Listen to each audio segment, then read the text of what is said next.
Welcome back. Enugu State says it generated 406.8 billion in internally generated revenue in 2025, achieving 80% of its 509.9 billion target. That's a 125% increase from the 180.5 billion recorded in 2024. On paper, those numbers are impressive. Government officials describe it as a major turnaround and prove that ongoing revenue reforms are working. But beyond the figures and percentages, the real question is, what does this mean for the ordinary resident of Enugu State? Is this revenue growth a reflection of real economic expansion? Are businesses thriving? Are incomes rising? Are citizens actually feeling the impact in their daily lives through better infrastructure, improved services, and stronger purchasing power? Or is this simply a story of more efficient tax collection? Today, we would unpack the numbers, the reforms behind them, and what they truly mean for Ndi Enugu. I'm being joined by Mr. Ndi Roland, he's financial analyst and CEO, Rugan Capital Limited. Mr. Roland, it's a pleasure to have you in the studio. Thank you very much. Yeah, so I had the chairman of the Enugu State Internal Revenue Service here yesterday.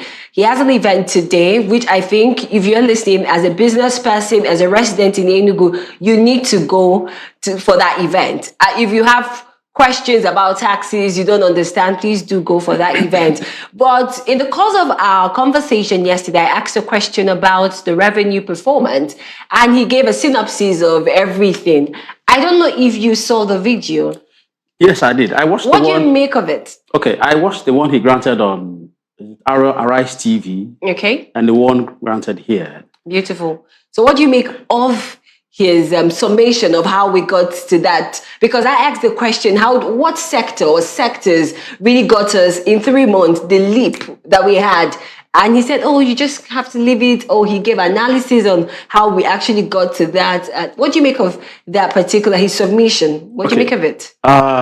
He parried your question here, but mentioned on Arise TV that it came in from their mineral resources. You know, Enugu is blessed with coal. Yes. And some agreements being signed by investors. I said, okay. But the question is, from 121 billion, okay, as at the end of third quarter, when they say third quarter, January to October, so now jump from 121 billion to 400-ish. Remarkable. Questions will need to be asked. What were the sectors? Which is germane.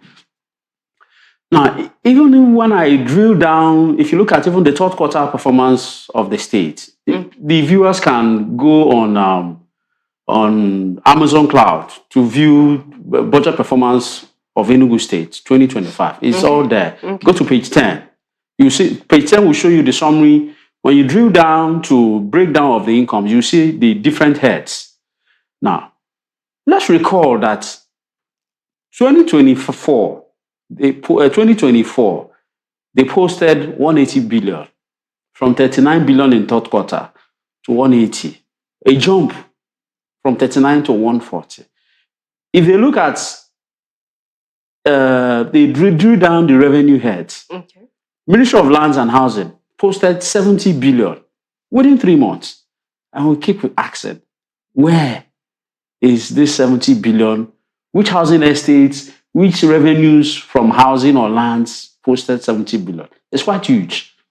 You know, we're talking about 2020, end of 2025 again. There seems to be a pattern.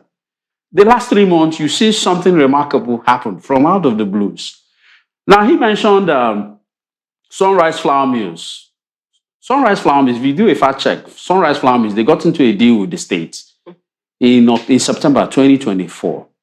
2 billion was paid to them out of the 24 billion invested. Yes. Okay, so yes, even if there are other revenues that will be coming in, Sunrise has to run its business since it's been moribund since the 80s, I think 1988 or so. They have to run this business, become profitable before they now start paying subsequent revenues to the state that is owed.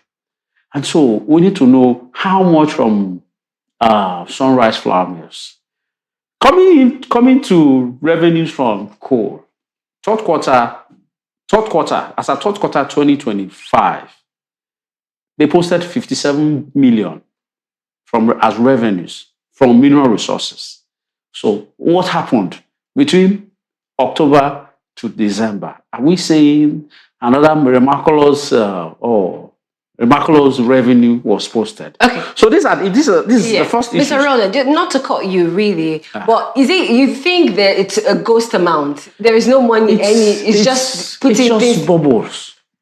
These are questionable funds. In fact, even when you read the newspaper publications of the revenue they made in 2024, the newspapers were all saying remarkable, miraculous. It's more or less like sarcasm at its peak, which they don't know that, look, you can't be doing this to yourself, like shooting yourself, quoting revenues that are just not sustainable. That's the word. That investment comes in and pulls a huge amount into your coffers. Do you depend on that?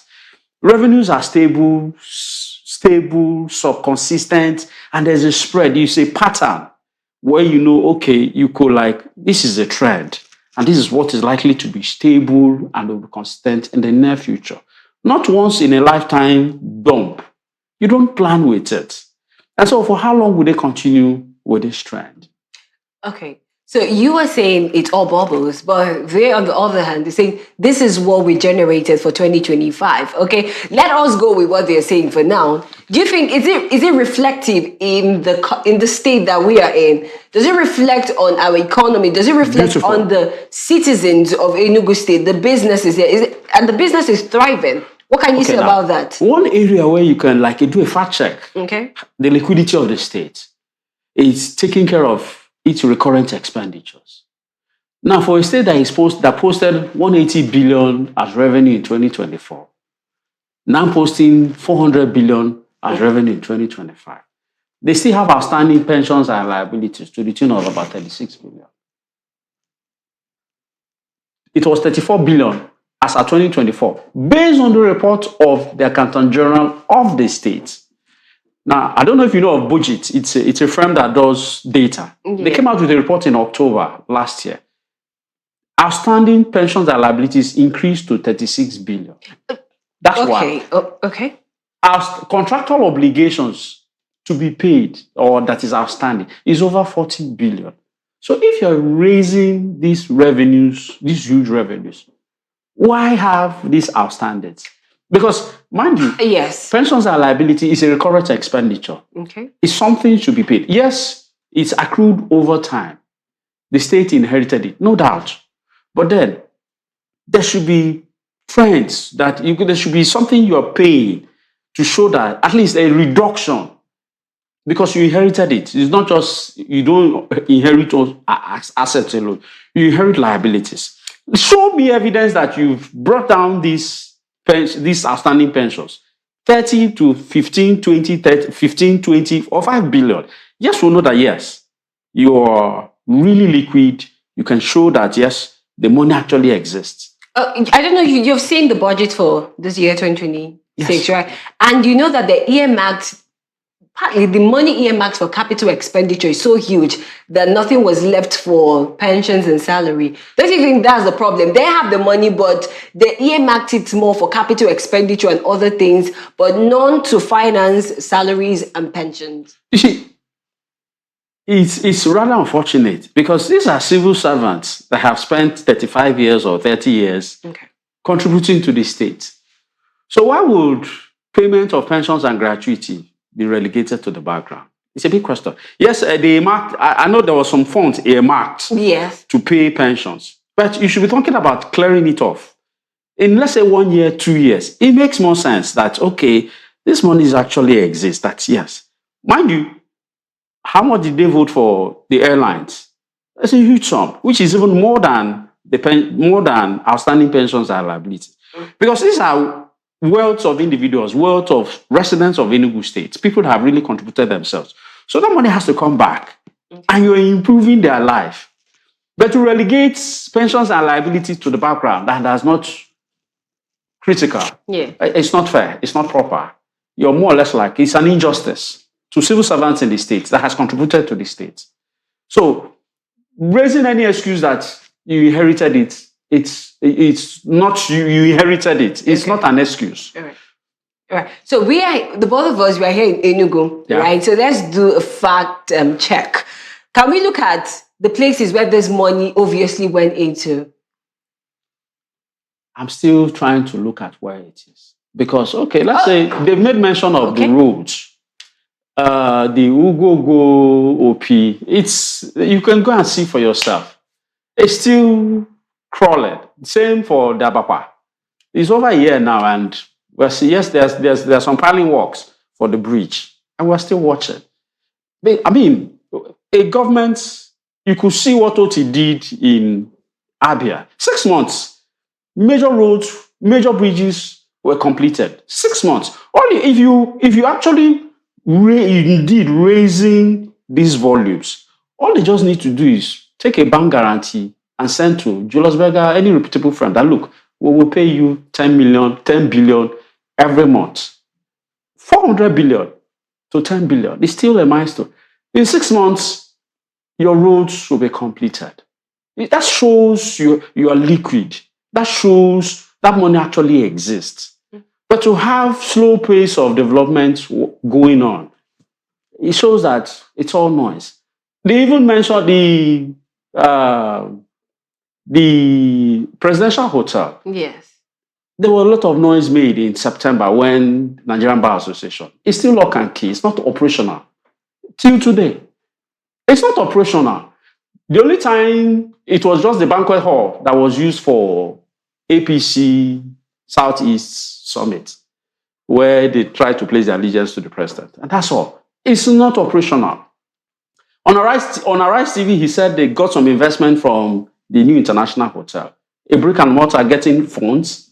That fund should be coming in to complete the project and not as a revenue. So you see, there's a question of differentiating between revenue, funds for construction, funds for revenue, funds for running expenses. It's a whole lot. Another information. Yes. First quarter of last year, the state government also accessed a loan of 70 billion. 10 billion overdraft, 60 billion term loan, which was approved in 2024. And so, with all these monies, what's actually happening in the state? We need to know. The issue about the taxes he made mention. Yeah. He is also a chartered accountant, a fellow for that matter. And I've raised on this program about purchase tax, which is illegal. He should know better. It's a duplication of VAT. Thank God, somebody from Enugu State, a lawyer, took it to court. They ran away. They could not defend purchase tax. And so these are duplications which should not exist. He should know better. Because whatever you are doing, you're harming investments in Enugu State with things like this. And so for the technocrats working with the civil servants or the political class, they should serve as guardrails to guide the political class, guide the leaders. Say, sir, you can't do this. So that the politicians can know their limits, because they will promise heaven on earth. But it is left for the technocrats within the system to say, Your Excellency, this and this is what is happening. This is what is on ground. The truth. We're aware of what the Minister of Finance said. Okay. When the president said they've generated 400 trillion in revenue, the minister came up and said it was 10 trillion. That's a clear departure. So you could see everything was to set itself around, because investors are watching you. Investors are watching, especially the technocrats running the government, because they are the heartbeat, not the president. Because they know the president will always grandstand, will always make political statements. But the actual people driving the government are the technocrats and the civil servants within that system. Not a typical politician or essay that comes to makes much grandiose noise. So these are the people that actually run the state. For the Enugu State, the Minister of Finance, the Minister for Budget and Planning, the Chairman of BIR, Accountant General, these are the key economic managers of Enugu State and to drive development. So it's disheartening when you see key office holders coming to make very lofty statement that is a complete disconnect from what is on ground. Okay, let's look at 2026. The budget is out. It's been earmarked for almost 1 trillion. 1.6. Yeah, 1.6 trillion. Is this achievable? Do we have the sectors that would bring us this revenue? Do we have things that would bring us this money as it's been projected? Although it's 1.6, but we're looking at 800 and something billion at the end of the day, that it would... 870 for IGR. Yes. So what do you think about this generation, this revenue generation? You see, would it come close? You see, right from 2024, I have been on air raising the alarm of these outrageous revenue projections. It's not sustainable. It's not achievable. It's a bubble. We don't have the sectors to help us pump this money out. Okay, let's say we have coal you want to exploit. Okay. You talked about optimization as a buzzword. What is optimization? You're reducing expenditure, scaling production, scaling productivity. For the coal, we should be talking about large-scale exploration and export through the rails, not trucks carrying tons of coal. It's rails to the seaport in Port Harcourt for export. Then, yes, you can say you've optimized operations and gotten it to the limit where it can be a game changer. So that's one area. Okay, yes, if you want to use your land as the asset to transform it, you're going to do heavy investments in site and services so that, okay, it becomes very attractive to create that market. But to charge exorbitant fees for land registrations, you will drive people away. You're more or less like taking the profit upfront from the market. So any investor coming in, who is going to buy at a very high market rate? These are the questions. It makes cost of living very expensive. So you see, the pressure to be on the headline of getting revenue, it's not sustainable. You're talking about but at the end of the day, the government needs revenue. You see, they all need revenue. Yes. Well, you're saying it's multiple. It's too much. It's too much. It's not realizable. It's more or less like a bubble. So how do you plan with it? Because revenues come stream. It is steady. You don't jump from 121 to 400 in 3 months. For goodness sake, you become like a laughing stock amongst committee of public interest holders. They're like, what are these guys doing? Because when they see your report, they're like, hey, why? And he's a chartered accountant that should know better. Hey, Your Excellency, this report is not attractive. It's questionable. Presenting any report like that, like, hey, what's going on here?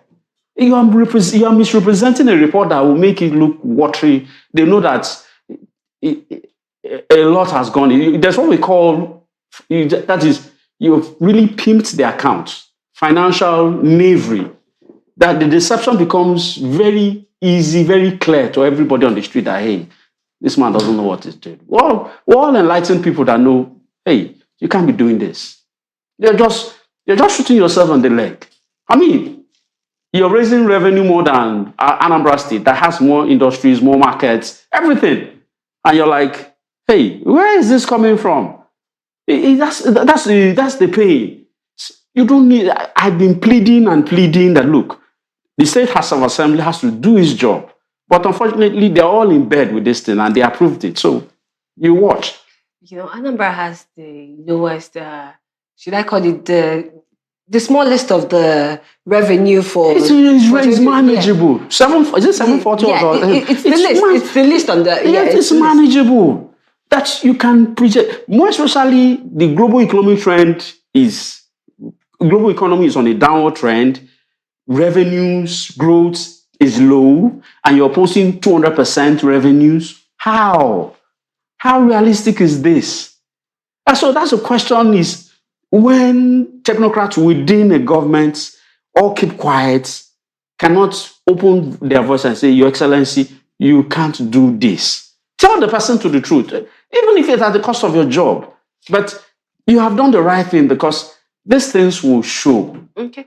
Mr. Roland, we are looking at what we already have on ground. Maybe they have plans that this year we're doing a lot of exports, or people would engage in agriculture, or people will engage in AI, something like that. We are going to do this in this sector. There's a timeline. You see, and we're going to get this money out of all of this. There is a time, even your investment, there's always a time lag where, okay, let's even use the coal mining that you bring maybe one of the biggest coal explorers in the country.